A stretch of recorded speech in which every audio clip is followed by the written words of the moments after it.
Good morning. I just got back from my best friend's celebration of life in California. I got back in town, I don't know, maybe it was 2 nights ago. And she passed away of lung cancer at age 33. Well, I mean, I guess I still don't know exactly what the cause of death was, but her diagnosis, her first diagnosis was lung cancer. So some kind of complications from that. But I had posted something she wrote yesterday because was just going back through some of our old text messages, and she had a lot of stuff that she wanted to do with her life, but one of them was she wanted to write a book for other people when they get diagnosed with lung cancer or any kind of cancer, just to kind of like give some tips and tricks and share some, like, all the things that she's learned and all the different paths you can go and all the different treatment options. And I can say from my own experience with autoimmune as well. And her and I talked a lot, we talked like every other day for a while, and we just could relate on a lot of things because we had different diagnoses and different health issues, but a lot of the feelings and experiences were very similar. But we both are just amazed at, you go to one doctor and you think, they're the expert, but there's all these other things that have worked for people with your diagnosis that they're not sharing. And I'm not a doctor shamer. I don't like when people shame me for being a patient in doing my own choices. And I don't really think it's cool to shame doctors either, because they're experts on what they've studied. Sorry, bad internet. They're experts on what they've studied, and they're experts at what they know. They're not experts at what they don't know. Just like I'm not an expert at things I don't know. Like, their niche is their niche, and they're really good at it. And as a patient, it's your job to not put your life in someone else's hands. They're not with you every single day. They don't know how you're feeling. All they can do is listen to you and share what they know with their own experiences and their own education and what they've had success with their own patients. But it's the patient's job. It's to be an advocate for ourselves. Sorry for the internet. Bad internet just drives me up the wall. Okay. Maybe if I turn, I don't know. But anyways, my friend, she died about a little over a year after being diagnosed. That was after being diagnosed. But and I'm going to share a little bit of her story and a little bit of my story, and hopefully this video isn't too long, but I don't think it will be. So she started having migrating pains. I thought she had Lyme disease. It sounded so much like Lyme, but that's because I'm more of an expert in the autoimmune and Lyme stuff. So of course, when I hear some of her symptoms, that's where my mind goes. Because that's how human beings work. That's how doctors work. That's how we work. When I first started having symptoms of my own, I was all about natural, all about alternative. I thought that Western medicine was a conspiracy and that the drug companies actually had, better answers they weren't sharing with us because they want to make a lot of money. I don't feel that way anymore because that alternative natural stuff didn't work for me. But anyways, I'm going to get into that in a second. But for my friend Tressa, she had these migrating pains and just really weird stuff going on. And her lung, she said it was just it felt like a knife was being stabbed into her lung. And she went to the doctor. They put her on IV antibiotics. They thought that she had some kind of crazy infection. And she did all these IVs of antibiotics, and it ruined her gut so much that corn was poison to her. After all the antibiotics ruined her gut, if she even had something where it had a dash of corn oil in it that she didn't know about, it sent her into a tizzy. So anyways, so that messed her up even more, and it turns out that wasn't the right protocol. And even as she's going through this, she's like, this isn't working. She's like, I feel a little bit better. She's like, but it's the anti-inflammatory medicine they're giving me. Every time I take that, I feel better. But I don't know if the antibiotics are working. Something doesn't feel right. So she went and got another opinion. She got sent home all the time. All the time. They told her that she was fine, that They even asked her if it was psychosomatic. I know I posted what she wrote yesterday because, oh yeah, I didn't even finish. I was going through all of our text messages and she wanted to write a book of like all of her tips and tricks. And fortunately, she texted me a lot of what she was writing. So I have some snippets of things that I can share. And I know she always wanted to have a book published. So eventually I'll be writing a book of my own. And I want to make sure that she gets published in print. Even if it's just a little bit. I don't know if I have enough of her writing to make a whole book, but I definitely want to get I definitely want to make one of her dreams come true of being printed. Anyways, so she got sent home all the time, and had she just listened to one doctor, I don't know what her path would have been, but she wouldn't have gotten diagnosed accurately as quickly. And anyways, so after 6 months of people telling her there's nothing wrong with you, she finally gets results back that she's stage 2 or 3 lung cancer. They're not really sure I was always really confused about that. But anyways, it's like she went to the doctor earlier on. Maybe had she gotten, she pushed hard, but I don't know. The thing is, it's like, you never know. Like, you can do the what ifs all day long, but you don't even know what that alternative path would be, which I'm going to get to as well. I have a spin on a lot of this stuff I'm talking about right now. Okay, so she was her own advocate, and she had so many different doctors. And what's crazy is, even as hard as she tried, she did it all. She did the alternative stuff, the natural stuff, and she did the Western stuff as gently as she can. I actually, because I love her, I'm extra sensitive. I feel like I'm a really nice person, but there's certain buttons I have when people press them, and I'm like, don't you dare say that. But anyways, one of them is like, well, maybe if she hadn't have been so alternative and done more Western, she would have been okay. But she did do Western. And one of them is like, well, maybe if she hadn't done the Western and just did only alternative, she'd be okay. And there's really no way to know, but she did do both, and she did the best she could. And I've heard, I have a friend whose mom passed of lung cancer, and she went very Western medicine, or allopathic, or whatever you want to call it, and didn't make it. And there's people that go all the way alternative and don't make it. And it's easy as an outsider, as a bystander, to look at someone else and so easily be like, oh, well, they should have just done this. Like, even for me with my autoimmune, I hear sometimes like, oh, well, just change your diet. And I'm just when my autoimmune started, I was mostly vegan, and I changed to paleo. But when people tell me just be plant-based and that'll just fix everything, I'm like, well, I was plant-based when my autoimmune started, so clearly that wasn't my answer. But that's some people's answer. There's not one answer for everyone. I wish there was. It would be so much easier if there was. And it's like, we have free will. And sometimes, I was just texting my friend last night, I'm like, sometimes I wish we didn't have free will. Like, free will is overrated. Like, sometimes having all of these options of what you can do with your life and your healing and your treatment plans is exhausting and overwhelming. And it's like, you pick one path and you're not okay. What if you had picked the other one? It's just like, it's crazy.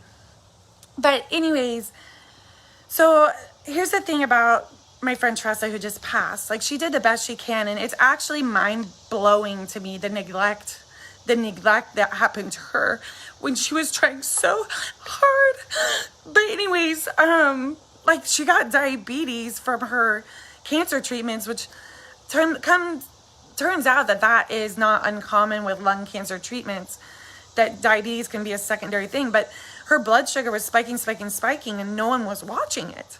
No one even said anything to her, and she didn't know that was a secondary thing that can happen with lung cancer treatments until after she went into diabetic shock and was in the hospital, with her blood sugar at 700, and they're like, oh yeah, you have diabetes now. And she's like, what?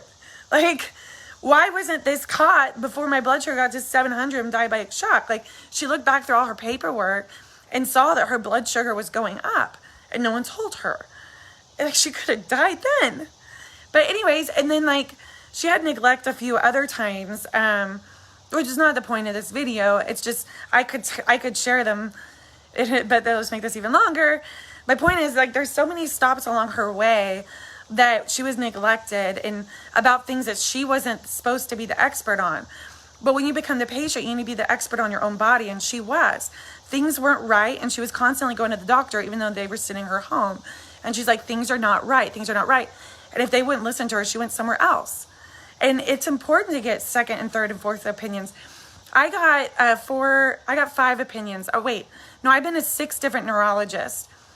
And it took me the 6th neurologist to be happy with my neurologist.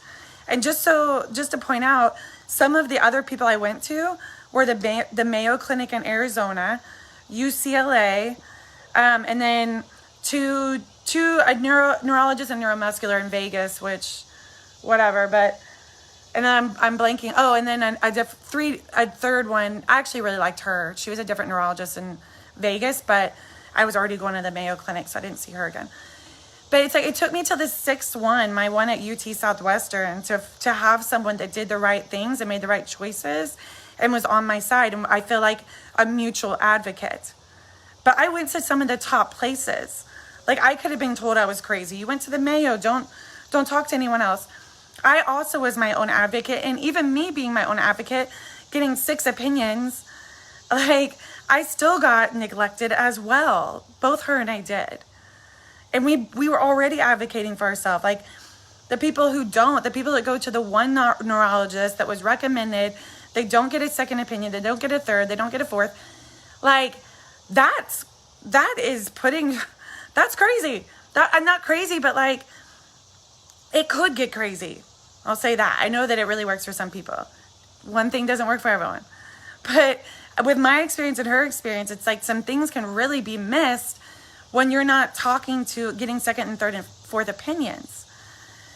So with her, I think some of these things got missed, like pulmonary hypertension is another thing that got missed. She didn't get diagnosed with pulmonary hypertension until like 3 days before she died. It was obviously late stage, and one of the symptoms of that is high blood pressure. It's like, how do these things get missed when they're like 1 in 2 people with lung cancer can get pulmonary hypertension? That's the statistics. That's 50%. How did that get missed? I don't know. I don't get it. How did diabetes get missed? I don't get it. But the thing is, it's like, for her, had some of these doctors not missed some things or neglected her, had she, gotten things right from the start, where I have peace with that is like, I think it would have postponed her life for another year, 2, 3 years maybe or something, but it would have been a slow death. Like, I'm not upset. I've found peace. Whether this is accurate or not, I could care less because it gives me peace. But like, she went out like living her life to the fullest. Like, she was living her life to the fullest, going for runs. That's why her death was so shocking, because she seemed so fine, like so healthy. She was taking good care of herself. And she was like doing the best she can. I know she was weaker in the past few weeks, but before she passed, but she was happy and living her life, and she didn't suffer, which makes me really happy. So I think that maybe had these doctors not neglected her, in her case, it would have postponed her life in a way that she died while she was still alive, because she was so full of life. Like, that girl loved to live, and she was just like, loved adventure and excitement, and it would have just killed her spirit if she had to just stay at home and be weak and not be able to be the person that she loved to be. So for her, it was okay that all that neglect happened, because she was able to live a full, long life till the end, or not long, short life, but a full life until the end, instead of just like a slow deterioration that would have been painful for her and all the people that love her to watch. So for her, it was not a bad thing, I guess, but it's like, what about the person that could have what if she had gotten caught at stage 1, instead of 6 months of them sending her home? Like, I don't know. But, or what if she only went to that one doctor? I mean, she might have ended up in stage 4 a lot sooner. Like, she might not have had this past year of, where some of the treatments did help. And she had this past year of like That girl told everyone she loved them. She got to do some things on her bucket list, like go and spin and do flips in like some airplane. Like she got to make amends with some people. Like, not that she had any enemies, but like she got to do something, live her life the past year as if like it might be her last. And she did. Like maybe she wouldn't have had that year had she not been her own advocate, making sure that she was getting someone to listen to her and figure things out. For me, I was my own advocate, but it's like, I went to the doctors in Las Vegas and I went against my own inner voice. My inner voice, my first neurologist, was like the most recommended neurologist in Las Vegas, where I was living at the time. And I went to him for 6 months without a diagnosis or treatment. And from the day I saw him the first time, I was independent. I couldn't run, but like I think that had I gotten diagnosed earlier and started treatment earlier, I'd be fine. I'd be running. I would be like a normal person right now. Like I wouldn't have permanent nerve damage. I know that for a fact because I didn't have permanent nerve damage yet when I first started seeing him. In 6 months, I trusted him. Okay, and my inner voice was like, something's up with this neurologist. He's not your guy. And I even canceled my appointment. I told the lady at the desk, I'm going to go somewhere else. This doesn't feel right. She goes, oh, no, sweetheart. You need to stay. Everyone loves him. Like, you're going to have to get these tests anyways. You're going to have to get these tests at the next neurologist. They're already set. Like, sweetheart, just come get your test. And I said, okay, you're right. I probably will have to get these tests anyways. I didn't know that I was going to have to get those tests no matter which neurologist I do because they redo them. Your testing at one neurologist, the EMG and nerve conduction, is irrelevant at the next neurologist. I shouldn't have listened. I should have listened to my own inner voice. But I kept going, and that neurologist can only test your arms one visit and your legs the next visit. That neurologist can only do a nerve conduction like one time, then the EMG the next. The way he filed with insurance, he can't do them the same week or the same day. And so it was all this stuff was drug out. Whereas in the Mayo Clinic, I was diagnosed in 2 days, and for some reason, they can get all the testing done in one day. Whereas like the first neurologist couldn't. I don't know why. I think maybe some of these major hospitals have like different codes they can go under. I'm not sure, but no one told me that. I didn't know. I never went through it before. I'm telling you right now, like if you've got neuropathy or you have something weird going on, like some of these small town doctors, my mom calls them one horse town doctors. Some of these doctors just are not equipped. Like they don't have the right testing stuff. And then when I went to the second neurologist, he thought I had ALS because I had an ALS pattern and all of my testing showed ALS. And he thought sure I had ALS. Well, I went to the Mayo Clinic and they had a machine that was like $1 bajillion that no other neurologist can afford. But Mayo Clinic doesn't even use it very often. And that was able to help show that I had CIDP instead of ALS. Thank God. But no one tells you these things. It's just like, I even asked the neurologist in Las Vegas, I'm like, is there somewhere else that I need to go? Is there someone else that can help me? And he said, no, no, there's nothing anyone else can do that we can't do here. That's what he said. And then when he got done with me, he referred me to a neuromuscular neurologist. I didn't even know there was different kinds of neurologists because no one told me. And he was like, I don't treat anything that you have here. And I was like, well, aren't you a neurologist? And he's like, yeah. And I'm like, well, don't I have nerve damage? He's like, yeah. And I'm like, and you don't treat what I have? He's like, no. And it's because he only treated central nervous system disorders, and mine is a peripheral nervous system disorder that only a neuromuscular treats. But no one told me that. It's like, no one tells you these things, even with me fighting. So it's like get on Facebook support groups, ask other patients, like Google it, like find out some of these things. And then the Mayo Clinic, after I got diagnosed, I thought, cool, like this, I hit my bottom and it's only up from here. But I was walking at the time and I got worse and worse and worse and worse. And both times I reached out to the Mayo Clinic, I was like, hey, I'm still getting worse. They're like, just give it time. Just give it time. And then I ended up paralyzed on the neck down in a wheelchair. From the day I went to the Mayo Clinic, on that day, I had permanent nerve damage in my arms, they told me, but none in my legs. I now have permanent nerve damage in my legs. From the time that I left the Mayo Clinic to finding my neurologist here in Dallas, Texas, that 3 months cost me my legs. The rest of my life, that 3 months will affect me. Even though I was reaching out to the Mayo Clinic and I was saying, look, I'm getting worse. It's the Mayo Clinic. I trusted them. They said, give it time. It could take 3 months for this medication to work. It didn't. That medication didn't work for me. I went to my neurologist here in Dallas, and her eyes were like, oh my God, we need to get you plasma exchange right now. Like, you're going down fast. This isn't, like, we need to get you admitted today.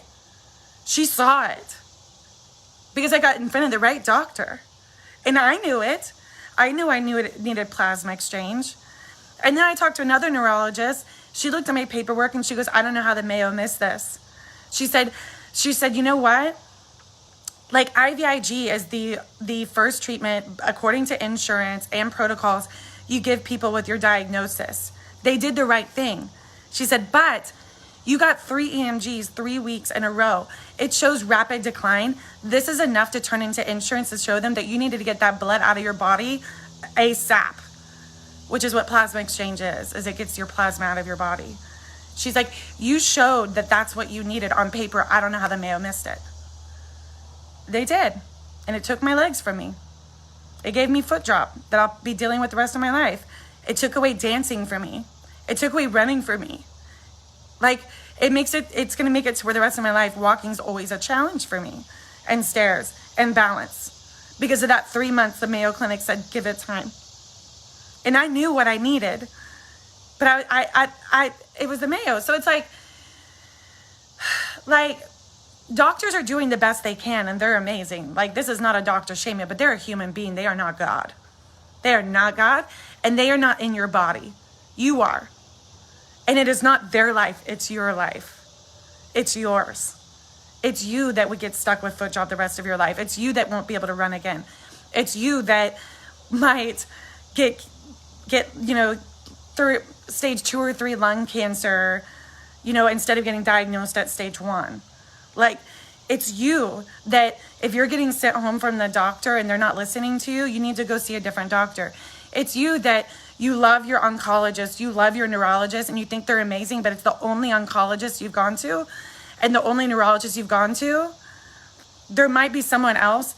You know what? I went to 6 neurologists, and they all, 3 of them diagnosed me with CIDP, which is my diagnosis, 3. So they all had it right, those 3. The first 3, they ran me around the merry-go-round. I mean, I should have listened to my inner voice. That's what I'm telling you guys. Like, I should have listened to my inner voice for those 6 months I was seeing that neurologist in Vegas who could have cared less whether I lived or died, honestly. I think he was close to retirement. I don't hate him. I just wish that I never met him.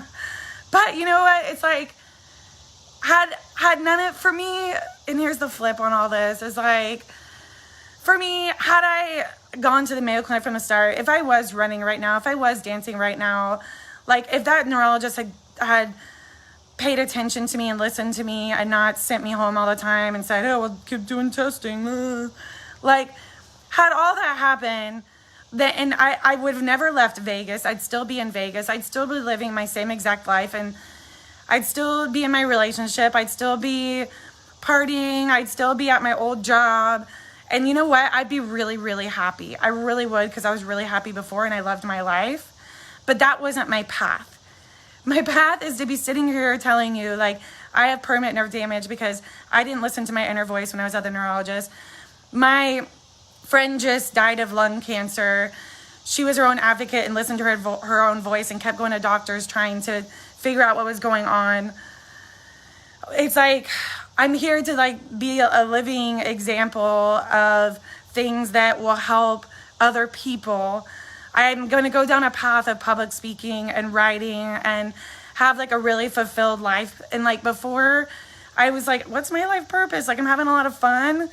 I don't really feel like I have a lot of life purpose except for a good time and traveling and, like, loving my life, which I did. But it wasn't my soul's purpose. Like, my soul came here, as does every soul comes here to learn something, and yeah. And I was not here to learn how to party and like how to travel and have a good time. I was here to learn all this stuff I've been learning so that I can share it. So whatever, it's like, I ain't mad about it. Like I'm very happy in a different way now, and I feel very fulfilled. I feel like a really slow walker, but like I feel like, you know, like I have a broken body, but I feel like a whole person. I really do. And like I've met the coolest, most amazing people. Like really amazing people. And like I'm continuing to meet a lot of amazing people. A lot of them through Facebook. Social media can be crazy, but it can also be really, really amazing. And so, you know, that's the other thing. It's like, be your own advocate so you can live your best life possible and have the best quality of life possible. But at the same time, when things don't work out, there's a lot of reasons for acceptance. Like my friend Tressa probably would have died while she was still alive and was really about to go down a path of struggling. And she didn't because of doctors' neglect. Because of doctors' neglect, she got to live a full life right to the end instead of a slow, painful one. And for me, because of doctors' neglect, like I'm gonna live a long life of a broken body and like missing out on a lot of things I loved in my life before, but I'll live my whole life as like a whole happy person, having really deep connections with other people. So life always works out the way it should in the end. So there is that life acceptance thing, but you can also be your advocate and really like amplify the quality of what life does decide for you on your path. So sorry for that being forever long. I'll make another video kind of sharing my experience of the celebration of life I went to this weekend, just like on a different video. Honestly, I just don't feel like talking about it yet, but I will. Anyways, have a good rest of your day. Ciao.